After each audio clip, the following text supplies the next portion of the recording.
oduu gaddaa waan hin taaneen bakka nan beeytan jechuun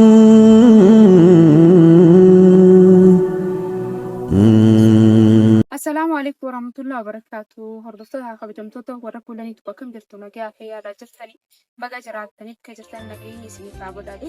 Gamanumaan irraa yuutuurraa kan badii qaalee jira hin jiru dhugaadha. Arraan tana waliin ani isinii gabadee deemaan seetan oduu gaddaallee ta'u walumaan haa qoodatu walumaan haa dhageeffadhaadha. Hanga xumura viidiyoo kanaa akka dhageeffattan isin affeereetiin jira. Warreen na jaalattanii fi na kabajanis hedduu takka galatoomaa isin agareetiin jira. Warreen na jibbitan immoo isinis galatoomaa isin agareetiin jira. Warri na jibbus ni jira, warri na dinqisiifatus ni jira. Garuu warra na jibbusan jaalaa warra na dinqisiifatu jechuudha. Hedduu takka dhugaa rabbii. Namni gaafa fayyaa qabdu, gaafa miidiyaa kana gubbaa jantaan kee ho'uu fi gaafa ati si barbaadu qabu. Gaafa jantaan kee ho'uun ati maal taate jee namni takkallee akkana garagalee si ilaaluu jechuudha. Saniifuu hedduu takka na dhagaamee jira. Na hedduu na dhagaame bakka akkaan itti isin ibsu akkaan itti isin wanni godhu wallaalee dhugaa rabbii. Maaliif jennaan ni beektan diinni kiyyaas namni na jaalatus kanuma keessatti isa ilaalla. Maaliif jennaan gaafaan an rakkadhee an dhukkubsadhee an miidiyaa kana gubbaa hangam takka kan hin badii hin jiru anti kana gubbaas feesbuukaas yuutuubaas waan takka gadhiistu hin jiru takka dabreetiin akkanumatti bakka jechuudha liblib jeetii taatirra dhufa malee hin jiru jechuudha.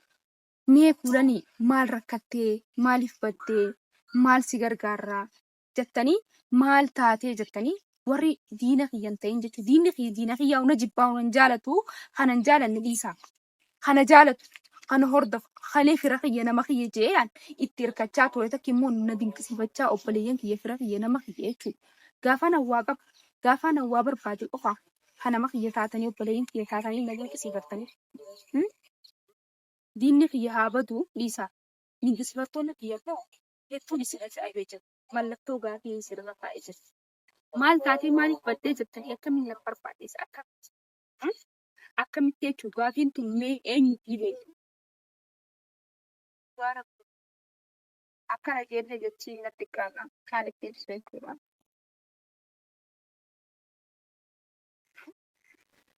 Gaafaanan bakka hooy jee oowwee miidiyaa kanarratti olii gad wanni jiru ani saabsitiiteeti, ani geeleteeti, ani obboleettiiteeti, ani hiriyaateeti jettee na cinaa dhaabbatta. Yoon an dhukkubsadhee miidiyaa kana gubbaa bade, yoon an rakkadhee miidiyaa kana gubbaa bade, eenyuun rakkooti yanaaf beekaa? Eenyuma mee rakkooti rakkoon ta'e tana jeenaan beeku. Ana hunda maaliif hin yaadneesi? Nama ajandaa saawwe, nama bakka miidiyaa kana gubbaa ganamaa galgala dhufuu jala. Anis tanuma kalee tana jaalattan sani, anis tanuma kalee tana dinqisiifattan. Tafuulanii si cina jira, aayizoosh ni jirtu. Waan barbaachisan gaafa rakkattanii ciistanii baddan garuu hin jirsan guutuu. Waa malee hin jenne ammaa san. Waa malee hin jawus, waa malee sin dubbatu. Waan waa hedduu takka qareef hangaan miidiyaa kana gubbaa bade maal akkaan tahaa jiru akkam akkaan tahaa jiru eessa akkaan jiru akkamittiin akkaan jiru aan waa hin agareef waan haa godhaa jechuun osoo hin taane yaadninuu deeggarsa tokko isinii galee. Saniifuu akkana naaka akkas naa taa'u osoo hin ta'in bakka ani jiraame ani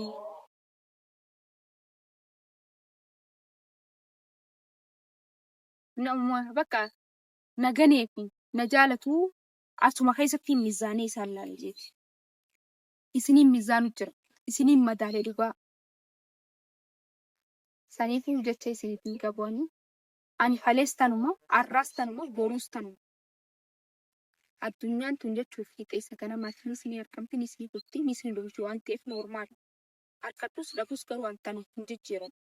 Taniin hin jijjiiramne ta'u umriin na dheertu taniin amma ganaa in hootii qola fa'aa jiru waan hin ta'eef jecha uumaan akka hin dhaga'amu garuu gaafumaan naa dabartee qofa gaafa naa dabartee akkam hunda keessaa ta'ee kan jechisan qofa kee qofa an fira keeti asxaa ifa keeti an obboleettii keetti dhaqqee yaali. Amma akka fagaattee fagaattuuf yoo ammaan na jaalatte amma na jaalatu mal dhiyaattu sissiiqaa tuuqanaa jirtu dhageessee ni dabra guyyaan irraa akkatti nafu waan ta'eef. Waa hedduu takka ayyaatu jira. booyus koflus bakka akkaan hin dhiifne lubbuudha san taate dubbiin akkaan hin dhiifnes akkaan hin goones san taate saniifuu koomantii jedhamee waan isiniif fakkaate yaadni kiyya kun waan dhugaatii moo kijibaa naa barreessaa please dhugaa ni arkitan yeroo xiqqoo booda bakka torbee takka booda ni arkitan waan inni keessa jiru isin agarsiisa namni kun gizee waan fi takka dhuunfatee bakka waantu jira faamilii jira biraa jira saayibaa jira akka faamilii feetuu gizee bakka waa taate akkasin namni bakka faamilii feetu hanga keessas farteessu hanga keessas kare haadhatee ni fakkaate qabroon jiru faamilii feetuu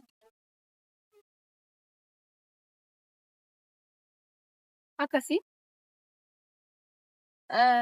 hudhaan hudhameetiin jira qabu daddabeetiin jira miidiyaa kana gubbatti san kofalee taphadhee haasa'u malee oduu gaddaa waan hin taaneen bakka nan beeytan jechuu sini galee hudhaan hudhamee haasa'ullee daddabeetiin jira isin biratti akkana jee haasa'u isin barbaadanii akka imimmaan kiyyallee agartanii imimmaan kiyyaan naaf rifattanii fadhanii umrii dheeradhee fayyaadhaan kofalee taphadhee haasa'ee as ga'uun barbaada malee akkaan uummata kiyya gaddisiisee jechuun namni naaf gaddu hin barbaadanii isinii galee.